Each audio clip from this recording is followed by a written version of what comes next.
아버지 최준현은 1894년 진사시에 급제하여 마을에서 해주 최참봉으로 통했다.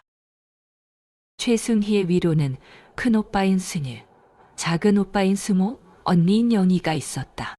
아버지 최준현은 집에 한문서당을 설치하여 동네 아이들을 가르치는 조선시대의 전형적인 선비였다. 자식들 모두 신식 교육을 받게 했다. 최승희는 숙명여학교 보통과와 숙명여자고등 보통학교를 졸업했다. 학업 성적은 매우 우수한 편이었으며 소학교 시절에는 내내 전교 1등을 하다. 2년 일찍 졸업하였다고 한다.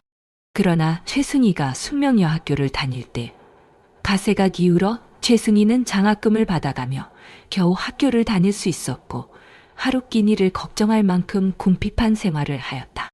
하지만 큰오빠인 최승일이 경성방송국 연예부에 취직하여 아나운서도 하고 연극 대본을 쓰고 연출을 하며 간신히 입에 풀칠만 하는 정도였다고 한다. 고등보통학교를 졸업한 후 교사들은 최승희가 음악에 재능이 있다고 판단하여 최승희에게 도쿄의 음악학교에 지원했으나 연령이 미달된다는 이유로 입학 허가가 떨어지지 않았다.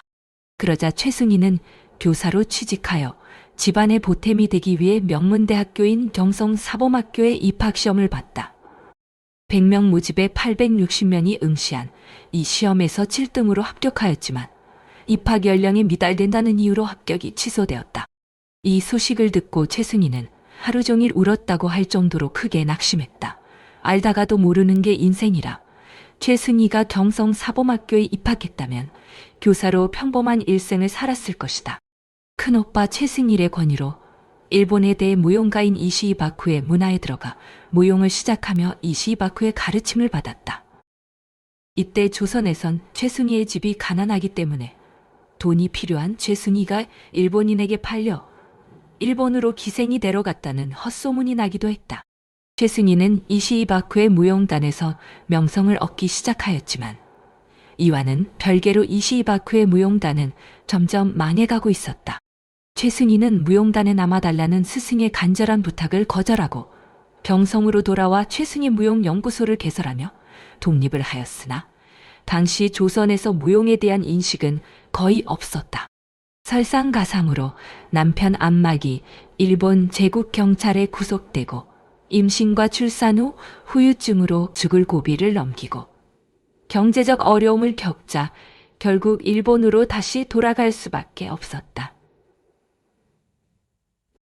이후 일본에서 활동할 기반을 쌓은 후 다시 이시이 바쿠에게서 독립하였고 1932년 일본에서 첫 단독 공연을 가진 이후 최승희 후원회가 만들어져서 거물급 인사들이 후원을 하였다.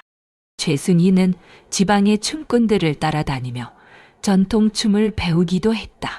심지어는 건번의 기생들을 찾아다니면서까지 전통춤을 배울 정도의 열이었다고 한다.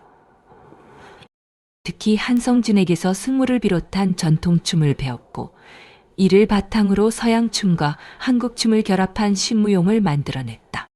그리하여 전통 무용과 현대 무용의 융합을 시도해 신무용의 창시자가 되었고 오늘날 한국과 북한 그리고 중국의 무용계에 끼친 그 영향이 매우 지대했다. 북한에서 승승장구하던 최승희는 1958년 남편 안막이 간첩 혐의로 숙청되면서 최승희의 행적은 눈에 띄게 줄어들었고 1967년 최승희 숙청설 이후 행적은 전혀 알려지지 않았다. 최승희의 조카 최호섭과 제로사가 지방으로 강제 이주당한 것으로 볼 때 모종의 사건에 휘말려 딸 안성희도 최승희와 같이 숙청되었을 것으로 추측된다. 일부 증언에 의하면 안성희도 최승희와 함께 북창 수용소로 끌려갔다고 증언하였다.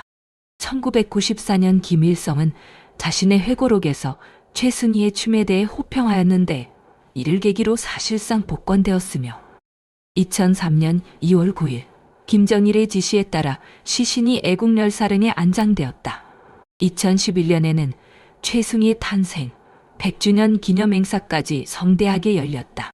최승희는 북한에서 안병건이라는 아들을 낳았는데 안성희와는 무려 14살 차이가 난다. 안병건은 10대 시절부터 작곡가로 활동하는 천재성을 보였지만 최순희가 숙청될 때 가족 모두가 숙청된 것으로 추정된다. 누구보다 에너지가 넘치던 최순희가 숙청 2년 만에 사망했다는 것은 온 가족이 강제 수용소로 끌려갔다고 추측된다. 또한 안성희는 복권이 되지 않고 여전히 생사불명 상태인 것은 안성희가 중대한 반역 사건에 휘말렸을 것으로 추측합니다.